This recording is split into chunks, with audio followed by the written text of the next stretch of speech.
The content of this podcast is for informational purposes only and should not be considered medical advice. Always consult with a qualified healthcare professional for any health concerns. Take care of yourself out there.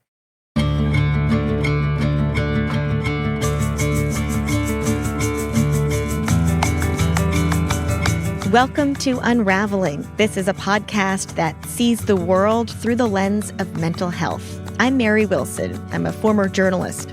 And I'm Kurt White, a social worker and psychotherapist.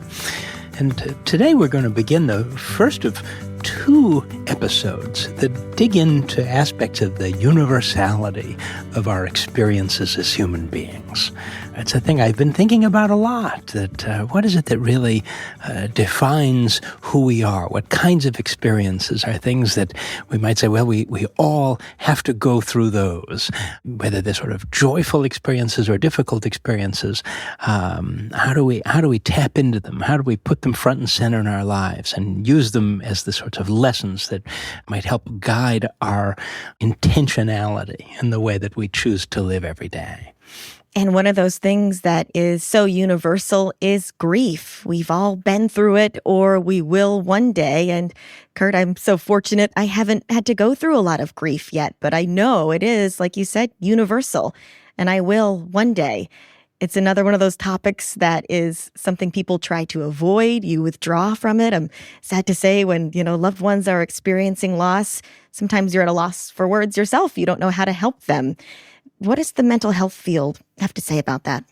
It's very interesting. I mean, it seems like such a bummer of a topic in some ways, doesn't it? That something as painful as grief and loss is a universal experience. But of course, that's just reality. It is, and we all, like to sort of tune into the moment of that we have in front of us. That hopefully, most of the time, isn't involving loss, but at some point it will. And I think the mental health field is a little bit all over the place about it. Actually, I think sometimes there's a labeling of grief in certain ways as a certain kind of problem, or sometimes it's just kind of overlooked, not necessarily talked about in this way that we are right now. And yet, there are a number of people who've thought very seriously about this as an issue, who are in the field as psychiatrists and mental health professionals. Like, for example, today we're going to be talking to Dr. Drew Pate. I know him. He's one of our board members at the Brattleboro Retreat, but he's a child and adolescent psychiatrist. He's worked in a number of places, a real expert in the field, and has a series of personal and professional experiences with grief that he's really excited to talk with us about. And we're going to hear that conversation right now. Excellent. Let's listen. Dr. Pate, welcome to Unravelling, and thank you for joining us. Yeah, thanks for having me. Absolutely. Today I wanted to talk with you about this complicated issue of grief and loss, I think, and sort of how that relates to the human experience. Right. And I understand this is something that you've thought a lot about, both as a psychiatrist and as a human being. And I'm interested in, how did you first really get interested in this topic of grief?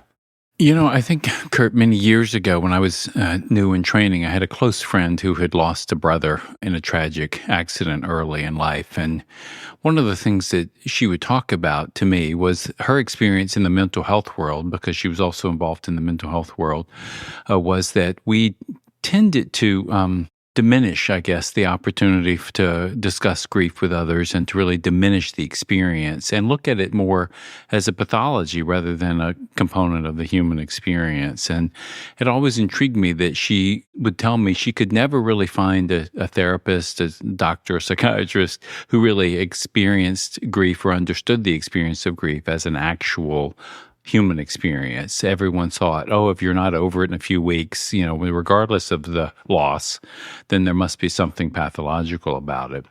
It went on, From a clinical interest, I began to see in my early clinical days, many people, an amazing number of people referred to me because they had expressed emotion in their primary care provider's office. And that emotion was around a loss. I might see the spouse of someone who'd been married 30 or 40 years or longer and would be tearful or crying in the primary care provider's office. And that got you a psychiatry referral, right? That expression of emotion was very difficult for people to manage, especially around loss, because it is so painful for most of us to even hear about. And then later on, my own personal experience began, unfortunately, to expand in the world of grief. My father died rather suddenly after a serious cancer diagnosis. And then 3 years later after that, my wife, the mother of my two small boys, was diagnosed with metastatic melanoma and lived for about 18 or 20 months after that.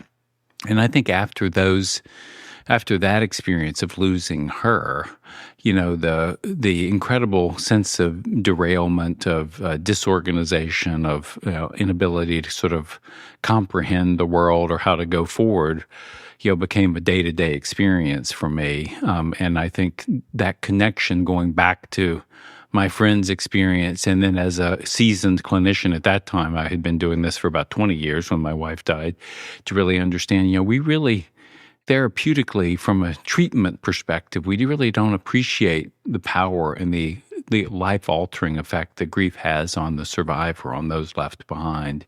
And we also, I think, do still tend, in my opinion, to overly pathologize it. Yeah.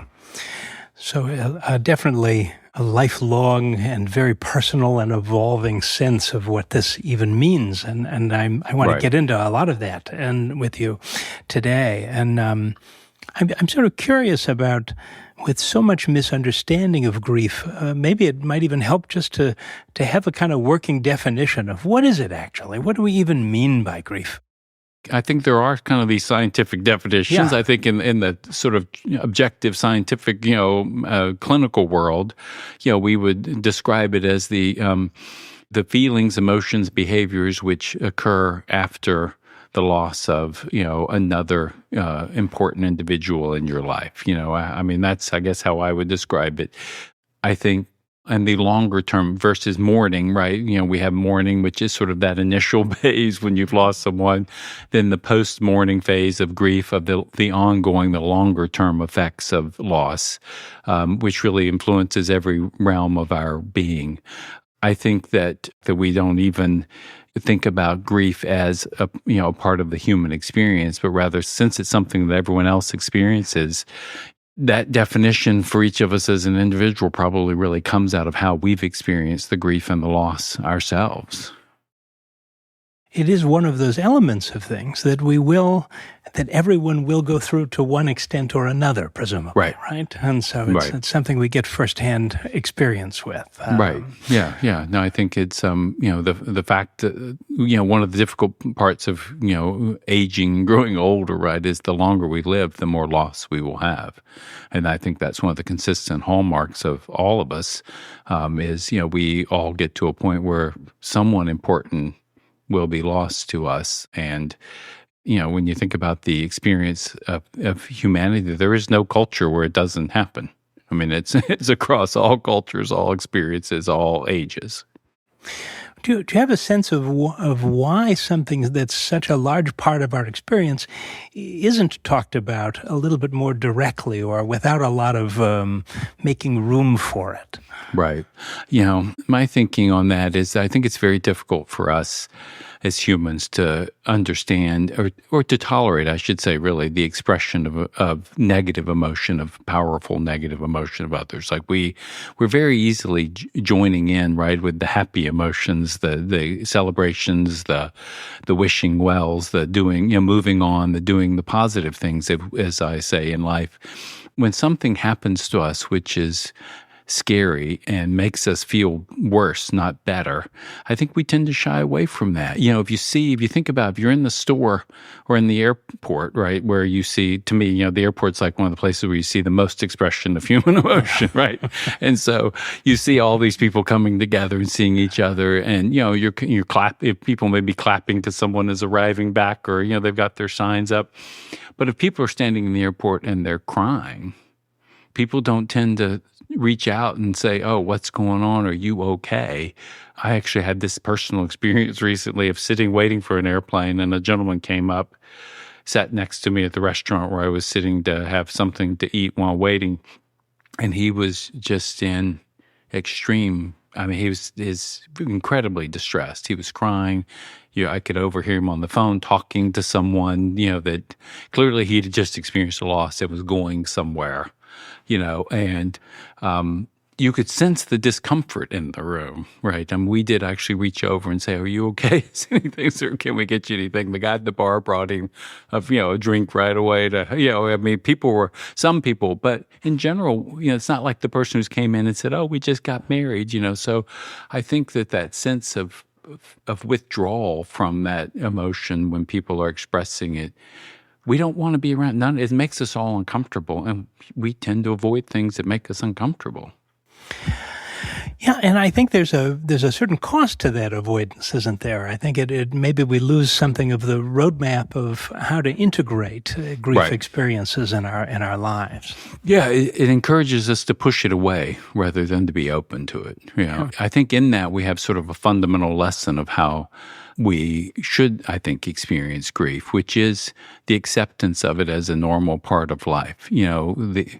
The tool of acceptance, the ability to accept one's circumstances as they are in the moment, is a very difficult thing to do, but is probably one of the most important things we can do as humans. And our inability to accept something, I think, is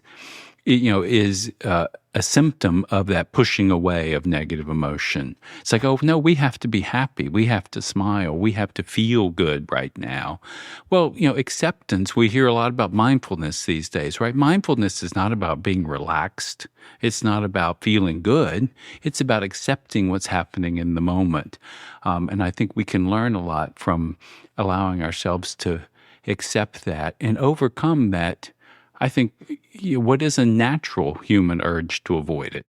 It's an interesting thing to me that two of my very favorite people in the world, the Dalai Lama and poet Elizabeth Bishop, a wild group, maybe, exactly. But interesting dinner have both group. encouraged us to think about, in a way, to practice losing, right? Practice losing farther, losing faster. That there is a way in which, knowing that it's a part of the experience, that there is a choice to be able to tune into that, even in moments of not experiencing grief.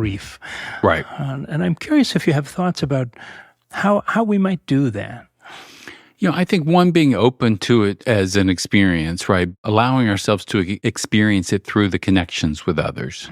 Mm-hmm. I think connectedness with others and having supports with others when you are the grieving individual is one of the most powerful things we can reach out. We can offer as an outreach to people in our lives. And so I think, to me, a way for us to accept it when you're not in the grieving position is to be there for others who are, and allow us and sit with it, to be there for each other in those times and just allow it to be. Yeah. And I think that might be something people are interested in getting better at. I think there really is a sense that we don't know that people would like to be able to be more present with people with loss, but we don't really know what to say. I wonder if you could help with that, about what can you do? Yeah, people say a lot of things they shouldn't say when you have loss, right? I experience that a lot. I think the simplest stuff is always the best. And mostly it's around expressing your sympathy, your sorrow for someone, your understanding of how horrible the loss is.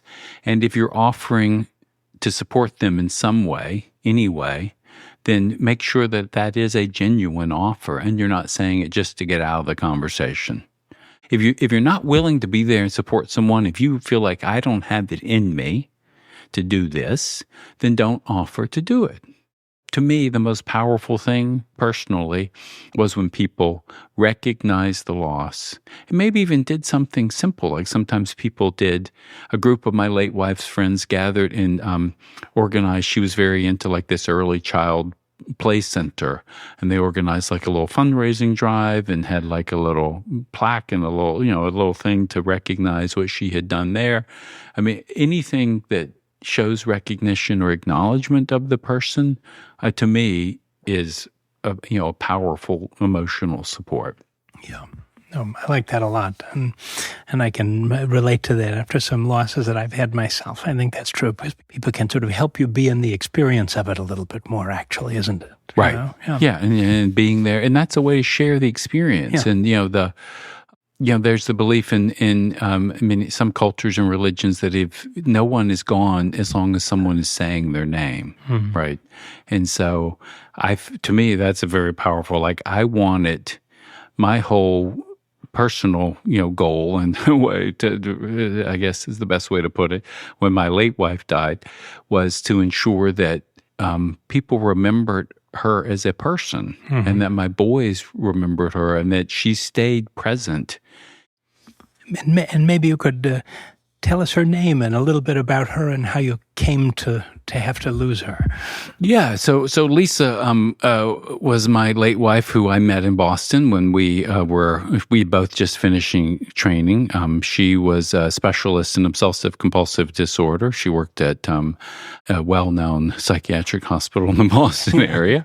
We met there, both from Louisiana, which was the introduction that someone made casually. Oh, she's from Louisiana also. And so that was how we met, and ultimately ended up marrying and having our two boys. She had actually spent most of her life in Miami, had grown up in Miami. She was a very, a fair-haired girl of Jewish Eastern European origin who'd grown up in Miami and was exposed to the sun a lot. so when as I joke, that was one of the curses of growing up in the sun. And she, when she was pregnant with my oldest, who's going to be 21 this year, she was diagnosed with a melanoma, which we had removed. She had to have a surgery during her pregnancy, and we thought, well, that's it. It's done, because it wasn't, they classify melanomas by depth. It wasn't super deep, and it wasn't the ideal, but it was just above that. Well, then, I guess 2010, so 7 years later, she started having these other unusual physical symptoms, and in the workup, it found out it had come back and it had spread significantly. So that was 2010, my boys were 4 and 6 at the time, and she died in January of 2012, when they were just, they turned 6 and 8 later that year. And so during that time, one of the things, and she was much more generous about this whole loss and grief thing than I was, she was, during that, she knew, she knew more than I did that she wasn't going to survive. And we really hoped. She went through all these trials. We had incredible medical care. We got, exposed to all sorts of stuff that wasn't on the market yet, because her doctor was very heavy into melanoma research and such in Baltimore. So we really had a lot of time to talk about. And one of the things that, she was very generous about was, one, wanting us to have our lives in the future, to not be weighed down, to not be, a crying fest, as she would call it. Like it was something that she really wanted us to, be able to move forward with in life. And, it really gave me permission in some ways. Like if she wouldn't have been that way, it would have been much harder for me to think about a future. Right. And my boys, I was in a grief group with our synagogue after she died, which was was powerful for me and helpful. And the psychologist who actually ran it said to me, when I was in a particularly low time, he was like, but just look at your boys. He's like, you have an incredible reminder of Lisa, right? You have this reminder that is always with you, and will always be. You have a part of her, She really, and so, and I think the presence of those two boys, as difficult as it was, to manage and be, by myself for a while, really gave me something to get through. I don't know if I would have had the strength to get through it if I didn't have a reason. And they gave me a concrete reason. And I think that for me, that was a reason. But I think for others, the reason is going to be their own individual reason. I think, to me, that's one of the keys, right? We have to have something that we keep living for. It doesn't have to be kids. It doesn't have to. We have to find something to know that, okay, what are the wonderful things that this person gave to me, and how can I use them to inspire my own self to live? Or how can I use that to expose myself to something new that might make me more interested in life? Maybe, any kind of new interest, anything that keeps me going. That was, to me, the reason that, one, having permission to me, I guess, to sort of move on. And as she used to say, it's not that the love for her is gone. It's that the love that I have should be expanded to include others, right? She's like, you can't, it just means you have to open yourself to something else. It doesn't mean that I will have disappeared. And I told her if she was gone, I was going to be very angry at the world, which I was for a long time, But she knew that my ability to move on was really going to be in allowing myself to not be weighed down by the loss. I wonder if that might be what people mean sometimes by something like acceptance, which is a word we have, but it's it's hard to know how to operationalize that. How do you really accept a loss? Sometimes you accept it by living through it, but what does it really mean? Because I think it takes a kind of reorganization of the self almost. No, I'm completely different than I was before. Because we don't ever get over, right? We learn to live with all these things. And so I feel as though there's a drain to it that, has changed who I am. In many ways, it's changed me for the better. It's given me other experiences that I never would have had, and opened my eyes to other thinking and other ways of being that I probably, if I would have had a more routine, a more expected outcome in life, would have approached things very differently, both as a doctor, as a psychiatrist, and as a husband and father. And I'm struck by this sort of maybe paradox of contrast between the way that a significant loss is necessarily it pulls you inward, it absorbs you into the particularities of the loss. Because, I know all about loss, but no one understands about this loss, right? And that's really true in a way, like you said, right? Nobody does understand, and it feels so big as to almost be unshareable. And yet yet there's a universality to the experience and a need for the connection, even around this thing that is sort of pulling you inward, right? Right. Yeah, it is. It's we're all alike, but we're all different at the same time. And I think those two competing truths is what makes it very difficult, one, to work with humans. You and I are both in the field where we work with people, and we know as a population, we're all the same. But we know as individuals, no one is like us. And, as a population, right, when the way we understand people and from the scientific standpoint is we study groups of people, and we know everyone responds on the average to the same situations. But to the individual, there is no other experience like that individual's experience. And that conundrum, that difficulty with understanding how those things are different. And I guess, to me, it fuels the desire to understand the individual. Losing a parent, losing a spouse, losing a child, it's all experienced completely differently. And I think that balance is a tough one to strike for us to say, I want you to understand and connect with me over this loss. But at the same time, I'm a little bit resentful that you can't really understand. Yeah, yeah. Sometimes we just have to tolerate the irrational parts of ourselves, Right. I think, especially in moments of, extreme feeling like grief brings up. Right. Yeah. It's the sitting with the uncomfortable. Yeah. Right. And to me, having trained in a more kind of psychoanalytic, psychodynamic style back in the days when that was still around more. Me too. Yeah, that's what we were taught to do. Yeah. Right? We were taught to not be responsive, to not direct, to not tell people this is what you need to do to get better. We were taught to sit with those things that may make us uncomfortable, may be totally against every belief, or experience we've had ourselves, but still allow it to play out. And I think, as much as maybe some of that doesn't work clinically for a lot of people, I think in this experience of loss and grief, it does work. And sometimes another theme, I think, in what you said is sort of helping people to make lots of room for the extremes of feeling that they might have in whatever way they might have it. And then maybe as a culture, we're not so great at doing that.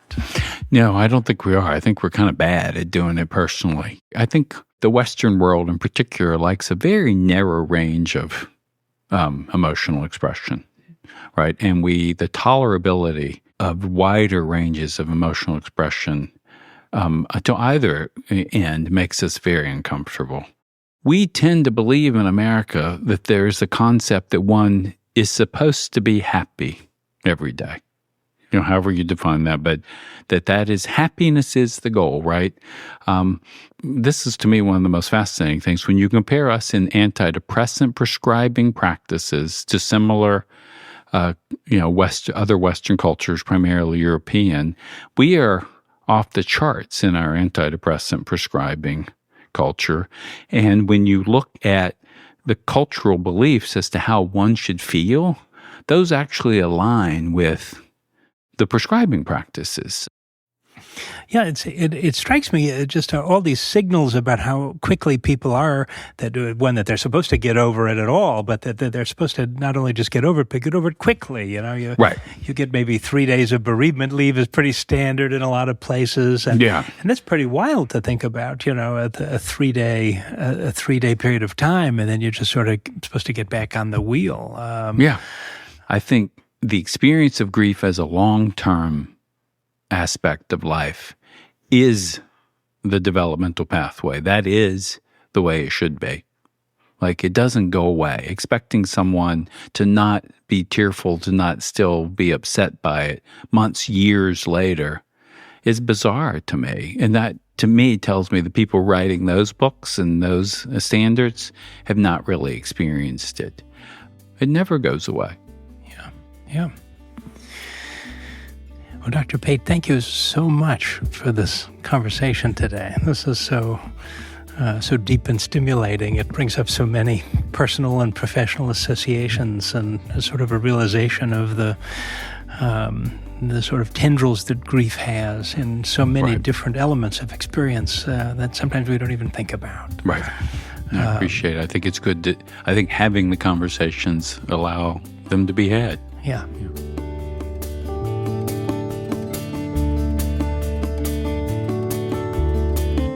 Thank you again to Dr. Pate for that wonderful interview.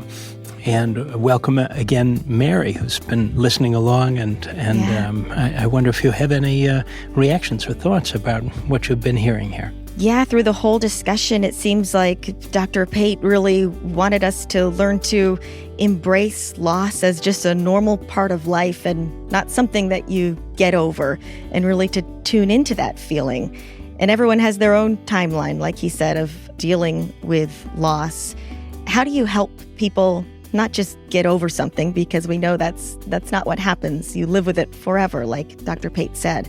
But in your role as a therapist, how do you help people tune in to their grief? I think that's the key thing. I tell people sometimes that the only way to be on the other side of it is to go right through the middle of it. It's just the nature of what it is, even though the pull to avoid it might be so strong. I think as therapists, we have to try to find ways to help people make enough room for it that it feels tolerable and survivable. I quoted this line from a poem in the interview a while ago, a favorite poem of mine by Elizabeth Bishop. I wondered if maybe you'd indulge my eccentricity here, and maybe would you like to hear the whole thing? I would love to hear it. All right. The poem is called One Art. The art of losing isn't hard to master. So many things seem filled with the intent to be lost, that their loss is no disaster. Lose something every day, except the fluster of lost door keys, the hour badly spent. The art of losing isn't hard to master. Then practice losing farther, losing faster, places and names, and where it was you meant to travel. None of these will bring disaster. I lost my mother's watch, and look, my last, or next to last, of 3 loved houses went.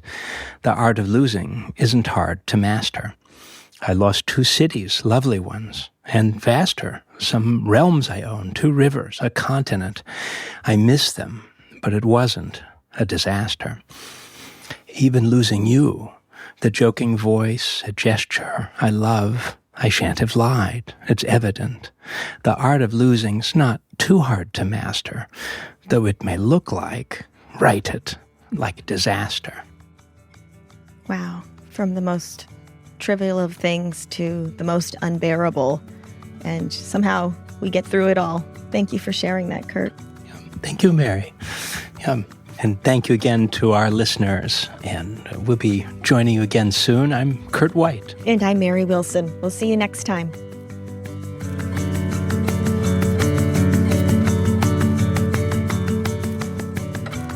Unravelling is brought to you by Brattleboro Retreat and is produced by Charts and Leisure. Find us on social media by searching Brattleboro Retreat.